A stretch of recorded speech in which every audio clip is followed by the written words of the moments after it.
आप सभी को जय मसीह की। आज परमेश्वर के वचन में आप सभी का स्वागत है। परमेश्वर पिता आज अपने वचनों के द्वारा आप सबको बहुत ऐसे आशीष को दे। पिता परमेश्वर आज अपने वचनों के द्वारा आपसे बोले और बातचीत करे। हम लोग जकरिया की पुस्तक उसका 5वां अध्याय उसके 4 को देखेंगे, जहाँ इस प्रकार से लिखा है, सेनाओं के यहोवा की यह वाणी है, मैं उसको ऐसा चलाऊंगा कि वह चोर के घर में और मेरे नाम की झूठी शपथ खाने वालों के घर में घुस कर ठहरेगा और उसको लकड़ी और पत्थरों समेत नष्ट कर देगा। और परमेश्वर इस 5वें अध्याय में न्याय के विषय में बातचीत कर रहा है। हमने जकरिया की पुस्तक का अध्ययन जब किया, हमने इस बात को देखा कि परमेश्वर ने 8 दर्शन जकरिया को दिया। इन 8 दर्शन में परमेश्वर ने 5 दर्शन भविष्य की आशा के विषय में बातचीत किया। परमेश्वर अपने लोगों के जीवन में किस तरह से कार्य करने जा रहा है, परमेश्वर अपने लोगों के जीवन में कैसी भलाई को करने जा रहा है। उनको परमेश्वर ने उनके दुखों से उनको संतावना को दिया। परमेश्वर ने अद्भुत कार्य उनके जीवन के लिए ठहराया और इस बात को उसने जकरिया की 4थे अध्याय तक परमेश्वर ने बताया। परंतु जैसे ही हम 5वें अध्याय में आते, ये 3 जो दर्शन है ये न्याय के विषय में परमेश्वर कह रहा है। और जब हमने पहले अध्याय को देखा तो परमेश्वर ने अपने लोगों से कहा, तुम मेरी ओर फिरोगे तब मैं भी तुम्हारी ओर फिरूंगा, मैं तुम्हारी ओर अपने मुख को करूंगा और तुम्हें अपने भलाई को दिखाऊंगा। परमेश्वर बोला, मैं भवन को फिर से बनाऊंगा, जो यरूशलेम का भवन है जो टूटा हुआ है। उसी प्रकार परमेश्वर बोला, मैं तुम्हारी जिंदगी को फिर से बनाऊंगा जो टूटा है। और ये भवन जो मेरा भवन कहलाता है, जो मेरे पवित्र आत्मा का मंदिर कहलाता है, मैं फिर से इसमें उत्तम उत्तम पदार्थों से इसको भर दूंगा, मैं अपनी महिमा से इसको भर दूंगा। कब? परमेश्वर, जब तुम मेरी ओर फिरोगे तब मैं तुम्हारी ओर फिरूंगा। फिर परमेश्वर इस बात को बता रहा है कि बेबीलोन वाली जातियां यानी संसारिकता विलासता से के जीवन से अपने आप को बाहर निकालने बोल रहा है। परमेश्वर कह रहा, सिय्योन को भाग, यानी परमेश्वर अपने संगति में जाने के लिए परमेश्वर कह रहा, वहां मैं तुझको अपने तेज से भरूंगा, तुझे मजबूत करूंगा। जो तुझे लूट रही थी उनको तू लूटेगा, तुझे मैं सामर्थी बनाकर ऐसे लोगों के पास भेजूंगा। और जो तुझे बंधुआई बना रहे थे, जो तुझे लूट रहे थे, तू उन्हें बांधेगा और तूने लूटेगा करके परमेश्वर कर रहा है। परमेश्वर पर प्रतिज्ञा कर रहा है कि जो तुमको छूता है वो मेरी आँख की पुतली को छूता है। परमेश्वर उनकी सुरक्षा का वादा करा है। परमेश्वर बोला, अन्य जाति लोग भी मेरे पास आएंगे और बोला वो यरूशलेम के बाहर बसेंगे, उस शहरपनाह के बाहर बसेंगे और मनुष्यों की बहुतायत होगी, पशुओं की बहुतायत होगी। और परमेश्वर स्वयं बोल रहा है, मैं उनके लिए आग के से शहरपनाह बनकर उनको सुरक्षा को दूंगा। और परमेश्वर जब शैतान यहोशू महायाजक का जब विरोध कर रहा है, परमेश्वर बोले, यहोवा तुझे घूर के अपने बेटे यीशु मसीह के कारण उन्होंने शैतान को घूर, उसने अपनी धार्मिकता का वस्त्र हमको दिया, उसने हमें फिर से वो महायाजक का पद को हमको दिया। और परमेश्वर का वचन कहता है, तुम चुना हुआ वंश, राजपदधारी याजकों का समान हो, समाज हो। और यही बात उसने जरुब्बाबेल से कहा, जो राजपदधारी था, राजा के एक अधिपति था। और परमेश्वर जरुब्बाबेल से बोल रहा है कि ना तो बल से ना शक्ति से, परंतु ये मेरी आत्मा के द्वारा होगा। और परमेश्वर बोल रहा है, मैं अपने सामर्थ के द्वारा अपने भवन को बनाऊंगा। बोल रहा है, शैतान विरोध कर रहा था। हर समय शैतान ऐसे लोगों का विरोध करता है जो परमेश्वर के कार्य को करते हैं, परमेश्वर के कार्य को करने के लिए चाहते हैं। लेकिन यहोशू वहाँ विरोध नहीं कर पा रहा क्योंकि उसके वस्त्र मैले। परंतु आज शत्रु आपके अपने लोगों को कहना चाहता है कि वो आपका विरोध नहीं कर सकता, क्योंकि आप मसीह यीशु की धार्मिकता में है। मसीह यीशु की धार्मिकता आपकी ढाल है, उस पर आप विश्वास करें, वो आपकी ढाल है। शत्रु आपका विरोध नहीं कर सकता, आपके विरोध में वो खड़ा नहीं हो सकता। इसलिए परमेश्वर का वचन कहता है, परमेश्वर के चुने हुओं पर कौन दोष लगा सकता है? परमेश्वर ही है जो धर्मी ठहराने वाला, फिर कौन दंड की आज्ञा दे सकता है? परमेश्वर पिता अपने बेटे यीशु मसीह की धार्मिकता में हमको लेकर आया और परमेश्वर अपने भवन को बना रहा और बोल रहा है, ना तो बल से ना शक्ति से, परंतु मेरी आत्मा के द्वारा परमेश्वर बुरा होगा। मुझ यहोवा की वाणी है, परमेश्वर बुरा। और ये परमेश्वर ने भविष्य का आशा को दिया और वो आशा आज हमारे जीवन में यीशु मसीह में होकर पूरा हुआ। उसकी प्रतिज्ञा, उसके पवित्र आत्मा की प्रतिज्ञा आज हमारे जीवन में पूरी हुई। और परमेश्वर अब जब हमें 5वें अध्याय में लेकर जा रहा है तो यहाँ पर एक पत्र के बारे में जिक्र है, जहाँ लिखा हुआ है, फिर मैंने आंखें उठाई तो क्या देखा, एक लिखा हुआ पत्र उड़ रहा है और दूत ने मुझसे कहा, तुझे क्या दिखा? दिखाई दे रहा है। मैंने कहा मुझे एक पत्र लिखा हुआ, एक पत्र उड़ता हुआ दिखाई दे रहा है जिसकी लंबाई 20 हाथ और चौड़ाई 10 हाथ की है। तब उसने मुझसे कहा, यह वह सांप है जो सारे देश पर पड़ने वाला है। परमेश्वर यहाँ न्याय के विषय में बता रहा है और यहाँ बोल रहा है ये श्राप है जो पूरे देश पर पड़ने वाला, और किन लोगों पर ये पड़ेगा। परमेश्वर इस बात को बता रहा है कि तब उसने मुझसे कहा, यह वह सांप है जो सारे देश पर पड़ने वाला है, क्योंकि जो कोई चोरी करता है वह उसकी ओर से लिखे हुए के अनुसार मैल के समान उनको निकाल देगा। फिर वह बोल रहा है कि जो कोई शपथ खाता है वह उसके दूसरी ओर लिखे हुए के अनुसार मैल के समान निकाल देगा। सेनाओं के यहोवा का यह वाणी है, मैं उसको ऐसा चलाऊंगा कि वह चोर के घर में और मेरे नाम की झूठी शपथ खाने वालों के घर में घुसकर ठहरेगा और लकड़ी और पत्थर समेत नष्ट कर देगा। बुरा और परमेश्वर अपने न्याय को ऐसे लोगों के जीवन में भेजेगा और बुरा मैल के समान ऐसे लोगों को, जो चोर है बोलता है, जो चोरी करता है बुरा उसको क्या करेगा, मैल के समान निकाल देगा। अब चोरी कौन करता है? परमेश्वर का वचन कहता है शैतान चोर है बोलता है, और वो क्या करता है, उसका काम है चोरी करना, हत्या करना, घात करना।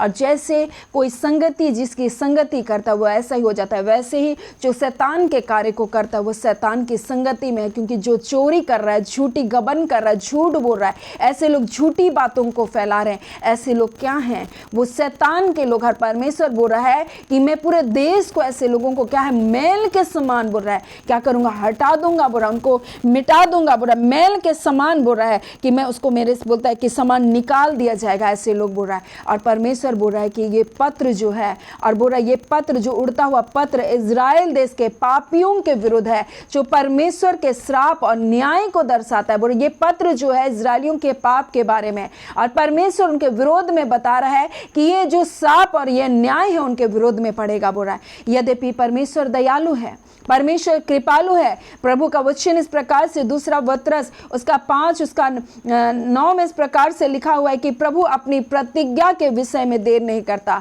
तो भी देर कुछ लोग समझते हैं, परंतु तुम्हारे विषय में वो धीरज धरता है और नहीं चाहता कि कोई नष्ट हो। यानी परमेश्वर आपके लिए धीरज तो धरता है, परंतु एक टाइम जब आएगा परमेश्वर ऐसे लोगों का नाश करेगा जो चोरी करता है। यानी जो शैतान है वो क्या करता है, चोरी करता है, हत्या करता है, घात करता है, वो मनुष्य की जिंदगी को, अनमोल जीवन को क्या करता है, नाश करता है। और जब बेबीलोन का जिक्र इसमें आया, आप देखेंगे प्रकाशित वाक्य में इस बात को लिखा, प्रकाशित वाक्य 18 उसका 9 में इस प्रकार से लिखा है, पृथ्वी के राजा जिन्होंने उनके साथ व्यभिचार और सुख विलास किया वह उनके जलने का धुआं देखेंगे और उनके लिए रोएंगे और छाती पीटेंगे और उनकी पीड़ा के डर के मारे बड़ी दूर खड़े होकर कहेंगे, हे बड़े नगर बेबीलोन, हे दृढ़ नगर, हाय हाय घड़ी भर में तुझे दंड मिल गया। और परमेश्वर का वचन 18 अध्याय में इसी बात को बोल रहा है। ये बेबीलोन क्या है, ये बेबीलोन वो संसारिकता, वो अधर्म के संसार है बोल रहा है। और परमेश्वर इसी बात को बता रहा है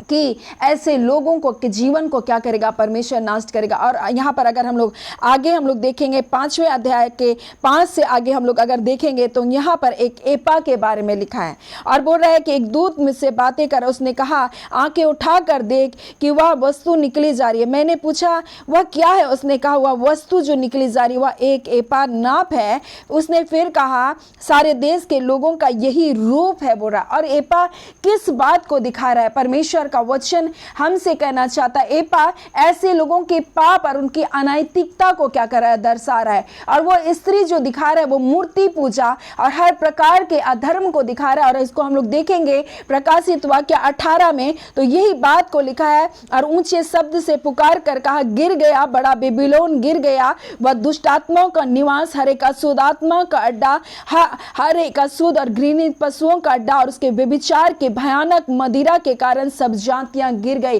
और ये जो बेबीलोन जो दिखा रही है अशुद्धता, आध्यात्मिकता, संसारिकता को दिखा रहा है, ऐसी जाति, ऐसी भाषा, ऐसे कुल के लोगों को दिखा रहा है जो अधर्मों में गिरी है, जो पापों में गिरी है, जो शैतान चोर है, जो इनके जीवन को चोरी कर लिया, इनको पाप और बुराई में इनके जीवन को नाश कर रहा है। और परमेश्वर का वचन, नीति वचन इस प्रकार से लिखा, वेश्यावृत्ति करने वाला अनमोल जीवन का क्या करता, अहेर कर लेता है, यानी कि वो चोरी कर लेता है। और शैतान चोर है। आज बहुत सारे लोगों को शैतान क्या कर रहा है, चोरी कर लिया। और इसलिए परमेश्वर का वचन इस प्रकार से कह रहा है कि सेनाओं का यहोवा की यह वाणी है, मैं उसको ऐसा चलाऊंगा, यानी अपनी आत्मा को ऐसा चलाऊंगा। बोलता है कि यीशु मसीह के, बोलता है उसके लहू के कारण, उसके वचन के कारण, उसके गवाही के, बोलता है कि उसके गवाही के वचन के कारण शैतान के ऊपर जय पाए। और बोला उसका आत्मा, बोला न्याय का आत्मा को ऐसे चलाऊंगा कि ऐसे लोग जो हैं, जो चोर के घर में क्या करेंगे, घुस जाएंगे। बोलता अपने न्याय को ऐसे लोगों के जीवन में दूंगा। बोला ऐसे झूठी शपथ पकाने वालों के घर में घुसकर ठहर जाएगा और उनको क्या करेगा, लकड़ी और पत्थर के समेत परमेश्वर उसको भस्म कर देगा, उसको नष्ट कर देगा, परमेश्वर बोल रहा है। और परमेश्वर अपने न्याय को यहाँ प्रकट कर रहा है। और जो ये स्त्री है, ये भी बेविचार, मूर्ति पूजा, अनैतिक कार्य को दिखा रहा है, जिसको बेबीलोन से इसकी तुलना की गई है। और परमेश्वर यही बोल रहा है, वो एपा जो है वो पाप और अनैतिकता को दिखा रहा है। और इसलिए लिखा है वहां पर कि वो एक भारी टोकरी में बंद करके उसको फिर से, उसको क्या क्या बोलता है कि अपने लोगों के बीच से उसको लेकर के गया। यानी कि यहाँ पर लिखा है इस प्रकार से, फिर मैंने क्या देखा, एपा में एक शीशे का ढक्कन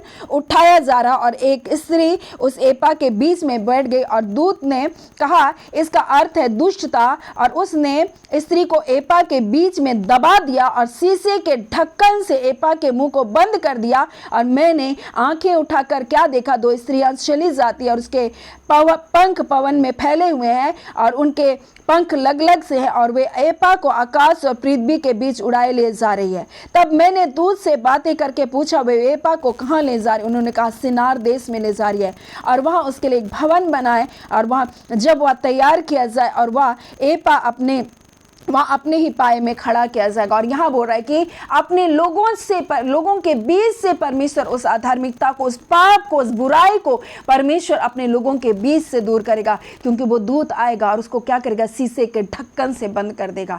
और उसको क्या करेंगे, दो स्त्रियां पंख लगाए हुए आएंगे और उसको उड़ा करके ले जाएंगे। कहाँ लेके जाएंगे? उसी स्थान पर लेके जाएंगे जो उनका स्थान है, जो बेबीलोन बोल रहा है। लेकिन परमेश्वर उस जगह उनको नष्ट करेगा। और परमेश्वर अपने प्रतिज्ञा करा, दानियल के 9 अध्याय में इस प्रकार से परमेश्वर का वचन 27 में इस प्रकार से लिखा है, और वह प्रधान एक सप्ताह के लिए बहुतों के संग दृढ़ वाचा को बांधेगा। और यहाँ पर लिखा है, हम लोग जब देख रहे जकरिया की पुस्तक उसका 6वां अध्याय में, वो झूठी शपथ खाएगा, यानी कि वो लोगों के साथ झूठा वाचा को बांधेगा। और लिखा वो प्रधान एक सप्ताह तक बहुतों के संग दृढ़ वाचा बांधेगा, परंतु आधे सप्ताह के बीतने पर मेल बलि और अनबलि को बंद करेगा और कंगूरे पर उजाड़ने वाली घृणित वस्तुएं दिखाई देगी। और निश्चय से ठनी हुई बात के समाप्त होने पर परमेश्वर का क्रोध उजाड़ने वाले पर पड़ा रहेगा। यानी कि एक टाइम तक तो वो लोग करेंगे, लेकिन परमेश्वर के लिए एक टाइम बंधा है, परमेश्वर उनको क्या करेगा, नाश करेगा। और इस समय ये दूत तो उनको क्या कर रहे हैं, ढक्कन लगा करके उनको उसी स्थान में भेजा, परंतु परमेश्वर एक टाइम में उसको क्या करेगा, फिर से नाश करेगा। और ये बोल रहा है कि झूठी शपथ खाता है, बोल रहा है ना। और जो कोई झूठी शपथ खाता है, ये कौन है? शैतान है, जो लोगों से झूठ परमेश्वर का नाम लेकर के क्या कर रहा है, बोलता है जो कोई झूठी शपथ खाता है। और यहाँ लिखा है मेरे नाम की झूठी शपथ खाता है, यानी कि वो परमेश्वर का नाम ले लेकर लोगों के साथ क्या करेगा, एक सप्ताह में बहुतों के संग दृढ़ वाचा को बांधेगा। और वो झूठी शपथ खाकर और आधे सप्ताह के बीतने पर वो क्या करेगा, अपने पुराने, अपने जैसा शैतान का स्वभाव है वैसे अपने स्वभाव में आएगा और वो घृणित वस्तुओं को लेकर के आएगा।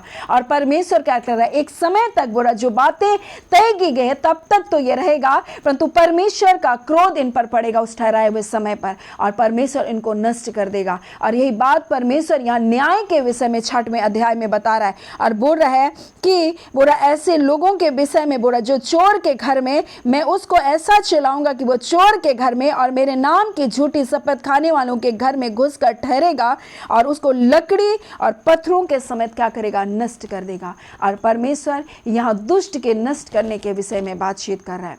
उस बेबीलोन जो अत्याचारी नगरी है, जो पाप और बुराई और विलासिता की नगरी है, जिसको अपने लोगों के बीच से, उनके स्वभाव को, उसके कार्य को अपने लोगों के बीच से उठाकर तो ले गया, लेकिन जिस स्थान पर है उस स्थान को भी परमेश्वर क्या करेगा, नाश करेगा। जो हम लोग प्रकाशित वाक्य 18 अध्याय में देखते हैं। सो परमेश्वर यह न्याय के विषय में बातचीत कर रहा है, अपने लोगों से कह रहा है कि तुम इन विलासिता के जीवन से अपने आप को दूर हटा लो, क्योंकि परमेश्वर अपने न्याय को प्रकट करने जा रहा है। सो परमेश्वर पिता इन वचनों के द्वारा आप सबको बहुत ऐसे आशीष को दे। आमीन। आइए हम प्रार्थना करेंगे। धन्यवाद देते हैं जीवते सच्चे सामर्थी खुदावन परमेश्वर पिता, आप अपने न्याय के विषय में आज के वचन के द्वारा अपने लोगों से बोले और बातचीत करें। खुदावन परमेश्वर उस न्याय के दिन के लिए पिता प्रत्येक को तैयार कर, क्योंकि आपका वचन कहता है, आत्मा स्पष्टता से कहता है, ये बातों को क्लियर कहता है खुदावन के आने वाले समय में लोग दुष्ट आत्माओं के शिक्षाओं पर अपने मन को लगाएंगे और बहकाए जाएंगे प्रभु, और बहुत से सिखाने वाले भी परमेश्वर उनके इन चालों में चले जाएंगे खुदावन। परंतु खुदावन हम तेरे लोगों के लिए परमेश्वर पिता और हम सब के लिए खुदावन परमेश्वर प्रार्थना करते हैं प्रभु जी, तेरे अनुग्रह तेरी दया के कारण प्रभु तो हमें स्थिर कर प्रभु जी, ताकि पिता हम उस समय में प्रभु बुराई से बचे रहे प्रभु और भटकने ना पाए खुदावन प्रभु। ऐ खुदावन परमेश्वर अपने लोगों को तू संभाल, हर झूठी शिक्षाओं से तू संभाल प्रभु जी। ऐ खुदावन दुष्ट आत्माओं के शिक्षाओं से संभाल, दुष्ट क्या कर रहे हैं हमसे इससे कोई मतलब नहीं, परंतु खुदावन परमेश्वर तू कैसे कार्य करता है इस बात को तेरे लोग जानने पाए खुदान प्रभु। तेरे कार्य अद्भुत है प्रभु, और असंभव से असंभव कार्य को तू करता है प्रभु जी। ऐ खुदावन परमेश्वर पिता, आप पिता अपने लोगों को अपनी भलाई से त्रेपका जय और छुटकारा यीशु के नाम से आपके लोगों के जीवन में आए, अद्भुत शांति आए, क्योंकि शांति का राजकुमार आप है पिता। आप अपनी शांति से अपने लोगों को परिपूर्ण करें, तमाम व्यर्थ बातों से अपने लोगों की रक्षा करें। खुदावन परमेश्वर हम सारी आदर महिमा आपको देते हैं पिता परमेश्वर। प्रार्थना करते जितने लोग रोग दुख बीमारियों में यीशु के नाम से चंगाई पाए, अगर किसी भी समस्या में वो समस्या यीशु नासरी के नाम से जाती रहे प्रभु, अंधकार के बंधन टूटे, दुष्ट के बंधन टूटे और ये आजाद हो प्रभु। हर एक बेचैनी, हर एक घबराहट यीशु के नाम से इनकी जिंदगियों को छोड़कर जाए, अपनी शांति अपने आनंद से परिपूर्ण कर रहे पिता। आपका धन्यवाद, जय छुटकारे को दे रहे धन्यवाद, अपने अद्भुत सुरक्षा में अपने प्रियों को रखे पिता। आपका धन्यवाद, सारी आदर महिमा केवल और केवल आपको मिले। प्रार्थना यीशु के नाम से मांगते हैं, दया सुने, अनुग्रह से ग्रहण कर लीजिएगा। आमीन।